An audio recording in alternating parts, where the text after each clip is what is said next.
लहान मुलांपासून तर वयस्कर लोकांपर्यंत सर्वजण भाऊंच्याच पाठीमागे उभे आहेत। आम्हाला तर असं वाटतं का राहुल भाऊच येणार यावेळेस 100%। पण इथे राहुल भाऊ जे आहे त्यांचं फिक्स आहे। काय तुमचं मत काय यावेळेस कोणाला निवडून देणार? राहुल भाऊंना। का हो? सर्वसामान्यांचा नेता आहे असं। नाशिक पूर्व मतदारसंघात सध्या एकच उमेदवार चर्चेत आहेत, ते म्हणजे विद्यमान आमदार राहुल ढिकले। मतदारसंघातील प्रत्येक नागरिकाला वाटतंय की राहुल ढिकले हेच पुन्हा आमदार झाले पाहिजे।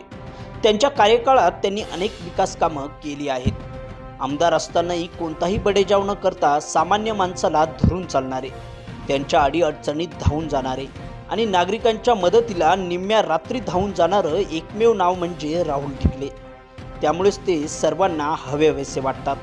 नाशिक पूर्व मतदारसंघातील रिक्षाचालक, दुकानदार यांच्याशी आम्ही संवाद साधला असता ते काय म्हणाले ऐका। बराच विकास झाला आहे आणि भाऊंबद्दल बोलायचं म्हटलं तर लहान मुलांपासून तर वयस्कर लोकांपर्यंत सर्वजण भाऊंच्याच पाठीमागे उभे आहेत। उत्स्फूर्तपणे काम करतायत भाऊंचं, ते स्वतःहून कामाला येत आहेत।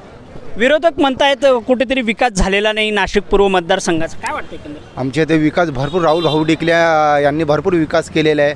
तसंच आमच्या तपोवनभूमीमध्ये सुद्धा रामाची भरपूर मोठी मूर्ती उभी केलेली त्यांनी, तिथं खूप चांगले कामं केले राहुल भाऊंनी। अजून काय विकास कामं झालेत, काय वाटतं एकंदरीत तुम्हाला? एक भरपूर काम केलेलं राहुल भाऊंनी।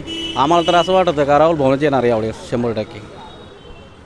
गणेश गीतेंचं समोर आव्हान असणार आहे, तुम्हाला कसं बघता तुम्ही त्यांचं? असू द्या, कामाची पावती लोक देणारच आहेत ना,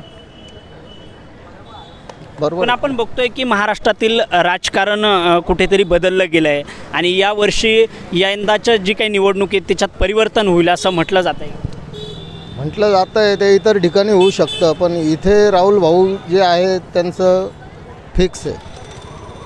तुमचं काय मत आहे? 12 वर्षांनी जो कुंभमेळा भरतो, प्रभू रामचंद्रजीची भव्य मूर्ती बांधली, ते टुरिस्ट लोकांना एकदम आणि भीड व्यवस्थित होईल। तिथे लोक जाता येता आणि मस्त मूर्ती आहे आणि प्रभू रामचंद्रजीची मूर्ती भव्य बसवली आहे। गोरगरिबांना तिथं धंद्याला चालना भेटते आणि टुरिस्ट तिथं खूप भव्य म्हणजे मूर्ती असल्यामुळं गर्दी होती तिथं खूप। 12 वर्षांनी कुंभमेळा भरतो, त्यांनी राहुल भाऊंनी खूप विकास कामे केलेले आहे, ती त्यांची पावती आहे। अर्ध्या रात्री कुणी बी त्यांच्याकडे गेलं, ते अर्ध्या रात्री कोणाचा बी फोन आला तरी जाता, त्यामुळं काही प्रश्नच येत नाही त्यांच्यासमोर कुणीही उभं राहून। काय विकास झाला आहे नेमका? खूप काही डेव्हलप केलं आहे भाऊंनी। आपलं काय म्हणता, सभामंडप बांधून दिले, अमृतधाम, फुलेनगर, हिरावाडी या ठिकाणी खूप सभामंडप, लोकांना जे काय वारकरी लोक येतात त्यांच्यासाठी घरगुती असे नवरात्र वगैरे कार्यक्रम असतात, त्या हिशोबाने त्यांनी सगळ्यांसाठी हे उभारणी केलेली आहे। विकास कामं केलेली आहे। हो, भाऊंचं कामं खूप सगळं चांगले। येत्या 20 नोव्हेंबरला निवडणूक होतीये, कोणाला मतदान करणार आहात? आम्ही आमदार राहुल भाऊ ढिकलेंना मतदान करणार। का हो? कारण की त्यांनी पंचवटीमध्ये, तपोवनामध्ये श्रीरामाचा भव्य पुतळा बसवला 65 फुटी, त्यामुळे तिथे पर्यटक लोकांची गर्दी वाढली आणि आजूबाजूच्या लोकांना रोजगारही मिळालेला आहे। त्या गोष्टीचा आम्हाला भरपूर फायदा होतो, पर्यटक वाढले।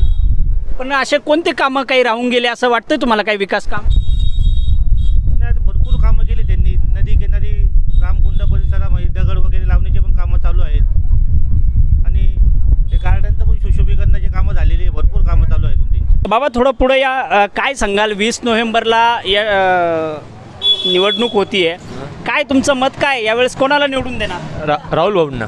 का हो? सर्वसामान्यांचा नेता आहे असं, म्हणजे कॉमन माणूस आहे आमच्यासाठी। म्हणजे कधी असं वाटलं नाही की आमदार आहे व असं, तो येऊन बोलणार सगळ्यांची बळजबरी, त्यांचे प्रश्न विचारणार, घाबरू नका म्हणणार असं। विरोधक म्हणतात काही विकास झालेला नाही, त्याबद्दल काय वाटतं? भरपूर विकास केला त्यांनी, भरपूर केला आहे त्यांनी।